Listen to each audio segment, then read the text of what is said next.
नए साल की नई सब्जियां।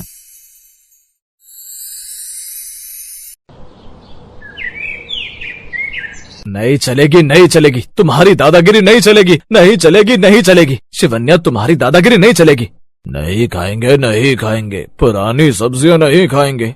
नहीं चलेगी, नहीं चलेगी, दादागिरी नहीं चलेगी, पुरानी सब्जियां नहीं खाएंगे। हाँ बिल्कुल नहीं खाएंगे। बहू तुम डेली ये सब बना रही हो, हम नहीं खाएंगे। देख बहू, मैं वैसे तो हमेशा तेरा ही साथ देता हूँ, पर तूने तो नए साल का रेवोल्यूशन लिया था, तो मैं अपनी बीवी का ही साथ दूंगा। क्यों रे नीलेश, चल अब तू रसोई का दरवाजा घेर ले। इस तरह नीलेश और ईशु रसोई का दरवाजा घेर लेते हैं। कांता के घर से शोर की आवाज सुनकर गली की कुछ औरतें कांता के घर आकर दरवाजे पर ही खड़ी हो गई थीं। अरे कांता बहन, ये क्या हो गया? इतनी सुबह ये कैसा ड्रामा है? और ये तुम सब रसोई के बाहर कैसे बैठे हो गया सबका, या कुछ और भी कोई नया ड्रामा करना है? ऐसा है, सबको अगर खाने का आंदोलन खत्म हो जाए तो बता देना, तो कुछ नाश्ता और खाना बना दूंगी। तब तक मैं बैठकर आराम से अपना शो देख लेती हूँ। कल रात को भी रसोई में ही सारा टाइम निकल गया था। और फिर शिवन्या चुपचाप जाकर टीवी के आगे रिमोट लेकर बैठ गई। उसे ऐसा करते देख मंगला आंटी का मुंह बन गया। अरे कैसे बेशरम बहू है ये, सास ससुर नाश्ते के लिए बैठे और ये जाकर टीवी देखने बैठ गई। अरे कांता बहन, चल तू ही कुछ बना ले। छोड़, आजकल की लड़कियां तो दो लोगों का खाना बनाने में ही रोने लगती हैं, तभी तो घर टूटते। एक हम थे, अपने जमाने में सबका खाना बना लेते थे। अरे तुम सब चुप रहो, मेरी बहू को बोलने दो, वही बताएगी कि क्या हुआ, वरना तुम सब ऐसे ही अनुमान लगाओगी। चल बता बहू। फिर शिवन्या सबकी बातें सुनकर टीवी बंद करके खड़ी होती है और सबको रात और सुबह की सारी बात बताती है। हेलो मम्मी, कैसे हो? अच्छा है आपका कॉल आ गया, मैं आपको ही कॉल लगाने वाली थी। बेटा मैं तो ठीक हूँ, तू बता कैसी है? अच्छा ये बता, तूने क्या बनाया अभी खाने में? मम्मी मैं तो बढ़िया, और मैंने तो आंवले की लोंजी, मेथी के पराठे और पुलाव पापड़ फ्राई किए हैं। ओ, तो तूने इस बार आंवले की लोंजी बना भी ली। मैं सोचती रह गई कि अब बनाऊं। चल एक डब्बा मुझे भी भिजवा दियो। ठीक है मम्मी। और फिर शिवन्या रसोई से खाना निकाल कर टेबल पर लगाने लगती है। सब खाने के लिए टेबल पर पहले ही आ जाते हैं। अरे बहू ये क्या बना दिया, आज तो कुछ अच्छा बना लेती। क्यों माँ जी, आपने क्या सोचा था कि इसमें छोले भटूरे और मूंग की दाल का हलवा है? देखो ना पापा, मम्मी जब देखो घास फूस ही बनाती है। शिवन्या एकदम गुस्से में अपने पति नीलेश को देखती है। अरे ईशु बेटा ठीक ही तो है, इससे तो सेहत बनती है, ये तो खाना चाहिए। हाँ तू क्यों बोलेगा, तेरे मुंह में तो दही जम गई होगी। क्यों जी आप कुछ नहीं बोलोगे? हाँ बोलूंगा ना। देख बहू ऐसा है, आज कुछ अच्छा बना लेती तो मुंह का स्वाद बन जाता। शिवन्या सबको बड़ी ध्यान से देखती है और उन सब की बातें सुनकर उसका मुंह तर जाता है। फिर सब आधा अधूरा खाना छोड़कर उठ जाते हैं और अपने कमरे में चले जाते हैं। देखो शिवन्या, मैं वहाँ तो कुछ बोला नहीं, पर यहाँ तो बोल सकता हूँ। यूँ रोज रोज ऐसा खाना खाकर मैं भी थक गया हूँ। मैं चाहता हूँ कि तुम नई सब्जियां लाओ और नई नई डिशेस बनाओ। आजकल तो यूट्यूब से सब बन जाता है। देखिए नीलेश जी, मैंने सुबह आलू के पराठे और दिन में मिक्स वेज बनाए थे और शाम को भी अलग ही खाना बनाया। अब बताओ, सब्जियां रिपीट ही नहीं की, अब भी खाने में इनके इतने नखरे हैं। ठीक है, तुम्हें जो लगे वो बनाओ, बस कोशिश करो ऐसा खाना बनाओ सब खा लें। फिर नीलेश और शिवन्या दोनों सोने चले जाते हैं। फिर अगले दिन शिवन्या उठकर जल्दी से सब काम निपटा कर रसोई में नाश्ता बनाने जाती है। मम्मी क्या बना रही हो? कुछ अच्छा ही बनाना। बेटा अभी तो सुबह के लिए दलिया बना रही हूँ और फिर आज खाने में सोच रही हूँ कि छोले पालक बना लूं। क्या मम्मी, आज के दिन की शुरुआत ही दलिये से कौन करता है? और दिन में फिर वही घास फूस। हम नहीं खाएंगे। पापा देखो ना मम्मी को। ओह ये बात है, मैं तो कुछ और ही समझी। चल चलती हूँ, मुझे भी अपने घर में खाना बनाना है। हाँ बहन मैं भी चलती हूँ, मुझे भी तो मंदिर तक जाना है। सब औरतें अपने अपने घर चली जाती हैं। उनके जाने के बाद फिर नारे लगने चालू हो जाते हैं। नहीं खाएंगे, नहीं खाएंगे, पुरानी सब्जियां नहीं खाएंगे। ठीक है, आपको सब्जियां नहीं खानी है ना? ठीक है, मेरी रसोई में नई सब्जी ही मिलेगी। पुरानी सब्जियों को छोड़ो मम्मी, नई सब्जियों को अपनाओ। भूख बड़ी लगी है, जल्दी जल्दी कुछ नया बनाओ। नई सब्जियां पता नहीं कौन सी होती हैं ये नई सब्जियां। इतना बोलकर शिवन्या अपना मोबाइल निकालती है और उसमें से नई सब्जी जुकीनी, कचरी, जैलिपिनो, मशरूम और सहजन सबका नाम अपने एक नोटपैड पर लिख लेती है। फिर बाजार को निकल जाती है। बाजार में घूमते हुए ले देखे तो वही है, पालक गोभी, मेथी, शलगम, बथुआ, पत्ता गोभी, और कुछ है ही नहीं। अरे मैडम आप तो 3 बार चक्कर काट गई हो, बताओ तो क्या लोगी? जुकीनी, कचरी, सहजन, जैलिपिनो ये चाहिए मुझे। अरे भाई साहब, घर में सबको नई सब्जी चाहिए और मार्केट में सब जगह हरी सब्जियां ही मिल रही हैं। अरे मैडम यहाँ ये सब कोई नहीं खाता, इसीलिए हम लोग नहीं लाते। अब एक के लिए कौन लाए? फिर शिवन्या मॉल जाती है, जहाँ उसे नई सब्जी मिल जाती है और फिर घर आकर हाय सब घर में मजे ले रहे हैं और मैं थैला लेकर इधर से उधर घूम रही थी और ये मेरी गाजर गोभी आलू मटर सब धरी की धरी रह गई। मैं भी शिवन्या हूँ, देखती हूँ कब तक चलेगा ऐसे। फिर शिवन्या ने पपीता निकाला, उसे काटा और छौंक दिया, साथ में गर्मा गर्म फुलके के साथ सबको सर्व किया। ये क्या है, ये तो घिये जैसी लग रही है, कहीं नई सब्जी के नाम पर हमको घिया तो नहीं खिला रही। अरे नहीं मम्मी, ये तो पपीते की सब्जी है, आप एक बार खाकर तो देखो, आपको नई सब्जी खानी थी ना तो खाओ। अब सब खाना खाने बैठते हैं, पर कोई भी 2 से ज्यादा रोटी नहीं खा पाता और सबके मुंह बिगड़ जाते हैं अपने कमरे में जाने के बाद। हाँ, सब बड़ी बड़ी बातें कर रहे थे। नीलेश जी कहाँ 4 रोटी खा लेते थे, वहाँ आज सिर्फ 2 रोटी खाई। आए बड़ी नई सब्जी खाने वाले। ऐसे कुछ दिन बीत जाते हैं। एक दिन इशू भागता हुआ अपनी दादी के पास आता है। दादी दादी सुनो, कहीं ऐसा तो नहीं मम्मी जानबूझकर ही खाना खराब कर रही है ताकि हम नई डिश न बनवाए? हाँ बेटा चलो, आज कुछ अलग ही बनवाते हैं और सब्जियों के नाम हम ही देंगे। इशू अपनी दादी के साथ मिलकर गूगल से सारी नई नई सब्जियों के नाम निकाल लेता है और फिर मेरा तो पास्ता खाने का मन है, आप मम्मी से पास्ता बनवाओ ना। इतने में वहाँ नीलेश भी आ जाता है। उन दोनों की बातें सुनकर वो बोलता है, ठीक है, मुझे तो मंचूरियन और फ्राइड राइस खाने। तभी सब शिवन्या को बुलाते हैं। बहू देख, तू एक काम कर, तू इशू के लिए तो पास्ता बना ले और नीलेश के लिए फ्राइड राइस और मंचूरियन बना ले, और जो सब्जियों की लिस्ट दी है उसी से मंचूरियन बनाना और वही सारी सब्जियां ही फ्राइड राइस में डालना। मम्मी जी, मैं आपकी सारी फरमाइश मान लूंगी, पर सब्जी आप ही मंगवा कर दो। हाँ, सब्जी मैं ला दूंगा। नीलेश बाजार जाकर सारी सब्जी लाता है और फिर शिवन्या को देता है। फिर शिवन्या जुकीनी और हरी प्याज काटती है और फ्राइड राइस बनाती है, और इशू के लिए जुकीनी पास्ता बनाती है और नीलेश के लिए मंचूरियन बनाती है। अरे बहू, ये क्या है, किस चीज की चाउमीन बना कर लाई हो? अरे आप सबको नई सब्जियां खानी थी तो मैंने जुकीनी पास्ता, फ्राइड राइस और मंचूरियन ही बनाया, और इशू को तो पता होगा इस डिश के बारे में। हाँ मम्मी पता तो है, पर खाया नहीं था। क्रीमी है तो टेस्टी भी होगा। फिर सब अपनी प्लेट में थोड़ा थोड़ा निकालते हैं, पर कोई भी पेट भर कर नहीं खा पाता। सबका पेट थोड़े में ही भर जाता है। बना तो अच्छा है, पर ये तो थोड़े में हैवी हो गया। हाँ मम्मी, मैं डेली डेली नहीं खा सकता। आप अब एक काम करना, अपना नॉर्मल खाना ही बनाना। सोच लो बेटा, एक बार और मैं सिर्फ तुम्हारे लिए बनाऊंगी अपनी देसी सब्जी। शिवन्या की बात सुनकर उसकी सास और उसके पति भी बोलते हैं, हाँ ठीक है, हम क्यों ये नई सब्जियां ही खाएंगे, हम भी पुरानी खाएंगे। क्यों मम्मी जी, क्या बोलती हो? हाँ बेटा ठीक है, जैसा तुम कहो मैं भी उसी में राजी हूँ। और फिर सब शिवन्या की बनाई किसी भी सब्जी में कोई नुक्स नहीं निकालते, चुपचाप खा लेते हैं।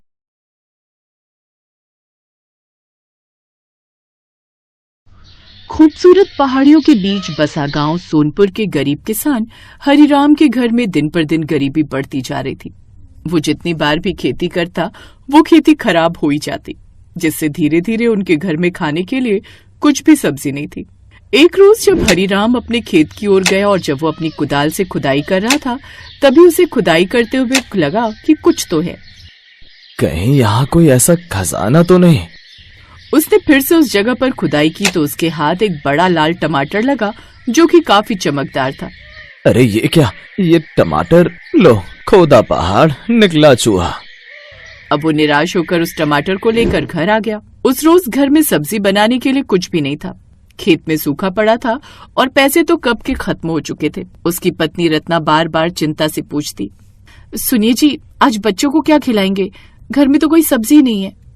हाँ वही तो सोच रहा हूँ, लेकिन मेरे पास पैसे हैं नहीं कुछ लाने के लिए। ले देकर बस ये एक टमाटर मिला है। इस एक टमाटर से क्या होगा?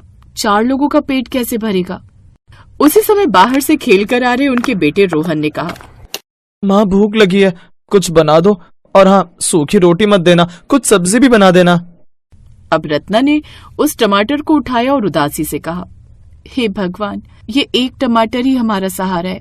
अगर इससे 20 सब्जियां बन जाए तो सबकी भूख मिट सकती है। अचानक टमाटर में लाल चमक उठी। रत्ना ने घबराकर कहा, अरे ये कैसे चमक रहा है? हरिराम हैरान था, पर उसने कहा, अब जो भी है यही है रत्ना, इसे काट कर बना दो। अब रत्ना ने टमाटर को काटा। जैसे ही उसने उसके टुकड़े अलग किए, पतीले में एकाएक आलू टमाटर की सब्जी तैयार हो गई। हे राम, ये कैसे हुआ? मैंने तो बस टमाटर काटा था। शायद भगवान ने हमारी सुन ली, असली सब्जी बन गई है। लगता है ये कोई जादुई टमाटर है। तुम अब सबके लिए रोटी लगा दो। रत्ना ने अब सबके लिए रोटी बना दी। वो सब्जी बड़ी ही स्वादिष्ट थी, जिससे उन सब बच्चों का पेट भर गया और उन सब ने पेट भरकर खाना खाया। सबके चेहरे पर मुस्कान लौट आई। इतने से उस टमाटर से कैसे वो सब्जी बन गई? रत्ना सारी रात यही सोचती रही। फिर अगली सुबह उसने फिर से उस टमाटर को जरा सा काटा तो उसमें से रस टपकने लगा। उसने उस रस को आटे में मिलाकर उसके पराठे बनाए। सभी को उसके बनाए हुए पराठे बड़े पसंद आए।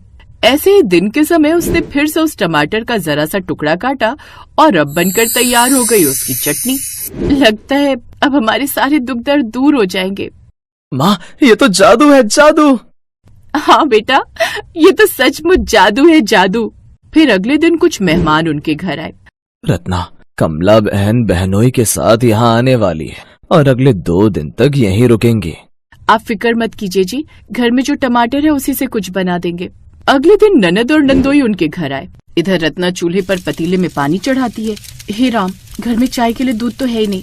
तभी वो लाल टमाटर किसी मणि की तरह चमकने लगता है। क्यों ना मैं इसका सूप बना दूं? ऐसा कहकर वो थोड़ा सा टमाटर और काटती है, जिसे वो उस पानी में डाल देती है, जिससे झट से टमाटर का सूप बनकर तैयार हो जाता है, जिसे पीते ही कमला और उसका पति उनकी खूब तारीफ करते हैं। फिर शाम को जब वो रात के खाने के बारे में सोचती है, काश हमारे पास पैसे होते तो थोड़ा सा पनीर लाकर इनके लिए वही बना देती। वो ये सोच ही रही थी कि तभी वो उस टमाटर का छोटा सा टुकड़ा काटकर पतीले में डालकर देखती है तो अचानक से वहाँ पर आलू टमाटर की सब्जी बनकर तैयार हो जाती है। अब वो जो भी बनाती तो हर डिश के साथ घर में खुशबू फैल जाती। 2 दिन बाद वो मेहमान वहाँ से चले गए, लेकिन इन 2 दिनों में उस टमाटर से वो जो भी सब्जी मांगती वो उसे मिल जाती। हे राम, ये साधारण टमाटर नहीं है, इसमें जरूर कोई चमत्कार है। चमत्कार हो या श्राप, अभी तो इसने हमें भूख से बचा लिया, साथ ही हमारी इज्जत भी बचा ली। लेकिन वो नहीं जानते थे कि पड़ोसन गौरी खिड़की से उनकी ये बातें सुन रही है। तब भी मैं कहूँ, इनके यहाँ से इतनी अच्छी खुशबू कैसे आती है? वरना इन गरीबों की औकात तो नहीं कि ये कुछ बनाकर खा सके। फिर पड़ोसन गौरी ने ये सब देखा तो वो चौंक गई। रत्ना के घर से रोज नई नई खुशबू आती है। क्या सचमुच उनके पास सिर्फ एक टमाटर था या कोई तांत्रिक विद्या? अब सारे गांव में ये अफवाह फैल गई। बबलू, तूने सुना उस हरिराम के घर जादुई टमाटर है? यहाँ तक कि गांव के सरपंच रघुनाथ तक भी ये बात पहुँची। अगर सचमुच ऐसा है तो वो टमाटर सारे गांव का होगा, अकेला हरिराम उसे नहीं रख सकता। जाओ उस हरिराम को बुला कर लाओ, अब तो गांव में पंचायत बैठेगी। अब हरिराम को ग्राम पंचायत में बुलाया जाता है। हरिराम, सुना है तेरे पास जादुई टमाटर है, उसे सबके सामने रख। सरपंच जी, ये टमाटर हमें भगवान ने दिया है, इससे सब्जियां बन रही हैं, लेकिन हमने कभी इसका दुरुपयोग नहीं किया। हमें भी सब्जियां चाहिए, ये अकेले क्यों खाए? ये सुनकर रत्ना डर गई। अगर ये टमाटर हमसे छीन लिया गया तो हमारी भूख मिटाने वाला सहारा चला जाएगा। अगर ये बात सच है तो हम सबके सामने उस टमाटर की 20 सब्जियां बनाकर दिखाओ। अब रत्ना ने टमाटर उठाया और उस टमाटर से टमाटर पुलाव, टमाटर भिंडी, टमाटर बैंगन, टमाटर मूंग दाल बना दी। ये देख गांव वाले दंग रह गए। अरे, ये तो सच्चा जादू है। लोग आपस में बातें बनाने लगे। कोई इसे तांत्रिक विद्या कहने लगा तो कोई कुछ। लेकिन जैसे जैसे सब्जियां बढ़ती गईं, माहौल डरावना होने लगा। 11वीं सब्जी बनते ही हवा तेज बहने लगी। 12वीं डिश के साथ आसमान काला हो गया। 13वीं डिश के साथ गांव के कुएं से चीख सुनाई दी। हरिराम, ये सब्जियां कोई बला तो नहीं? मुझे भी डर लग रहा है, कहीं ये टमाटर कोई श्रापित तो नहीं। बाकी सब्जियां भी बनाओ, हमें पूरी 20 सब्जी चाहिए। पर पंचायत नहीं रुकी। पंचायत के फरमान के बाद अब रत्ना ने कांपते हाथों से बाकी डिशें तैयार की। 14वीं टमाटर बेसन, 15वीं टमाटर की खटाई, 16वीं टमाटर कढ़ी, 17वीं टमाटर छोले, 18वीं टमाटर दाल तड़का, 19वीं टमाटर कोफ्ता और 20वीं टमाटर का सीताफल। फिर जैसे ही 20वीं डिश बनी, अचानक टमाटर के बीज जमीन पर गिर पड़े और उनसे उठे 20 काले साए। उन्हें देख सभी लोग कांपने लगे। तभी हरिराम ने हिम्मत करके उनसे पूछा, कौन हो तुम? हम वही आत्माएं हैं जिन्हें सरपंच और मुखिया ने भूख से मरवा दिया था। इन्होंने हमारे खेतों का अनाज हथिया लिया था, जिसके बाद हमारी भूख से मरने की नौबत आ गई। और जब हम इनके पास मदद के लिए गए तो इन्होंने हमें एक टमाटर खाने को दिया। हम भूखमरी से मर रहे लोगों ने झट से उसे खा लिया, जिसके बाद हमारी मौत हो गई, क्योंकि इन्होंने उस टमाटर में जहर मिलाया था। फिर हम सबकी आत्माएं मिलकर एक बड़ा टमाटर बन गई, जिसके अंदर हमारी आत्माएं कैद रह गई। लेकिन अब हमें मुक्ति मिलेगी। ये टमाटर हमारी कैद था। 20 सब्जियों के बाद अब हम मुक्त हुए हैं। आत्माएं, हमें छोड़ दो। नहीं, तूने हमें भूखा मारा, अब तेरा अंत होगा। फिर सबके सामने सरपंच जमीन पर गिर पड़ा। उसकी सांसें थम गई। उसके बाद यही हाल उस मुखिया का भी हुआ। गांव वाले चीखते भागते नजर आए। हे भगवान, हमने तो सिर्फ भूख मिटाने के लिए सब्जियां बनाई थी। तभी एक आत्मा ने नरम स्वर में कहा, तुम निर्दोष हो, तुम्हें आशीर्वाद मिलता है, लेकिन लालचियों का विनाश तय है। सुबह जब लोग लौटे तो देखा सरपंच और मुखिया का घर खंडहर हो चुका था। हरिराम और रत्ना के खेत की फसल लहलहाने लगी थी और उस टमाटर का जादू वहीं खत्म हो गया। लोग अब भी कहते हैं, नूरपुर में एक टमाटर था जिसने 20 सब्जियां बनाई और 20 आत्माओं को मुक्त किया। उस टमाटर को जिसने भी लालच से चाहा, उसका अंत बुरा हुआ।